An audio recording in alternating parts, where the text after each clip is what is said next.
Hojilarimiz mana shu yerda Makka-i Mukarramada hozir bo'lishlari lozim.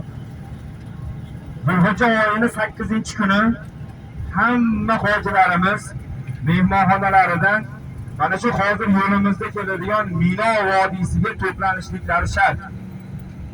Mino vodiysida yig'ilib mana shu 8-kunigacha hamma hojilarimiz yig'ilib bo'lishgandan keyin Zulhijja oyining Arafat vodiysini chegarasiga o'tgan bo'ladi. O'shanga qancha yaqinlashsa, o'zini nasibasi edi.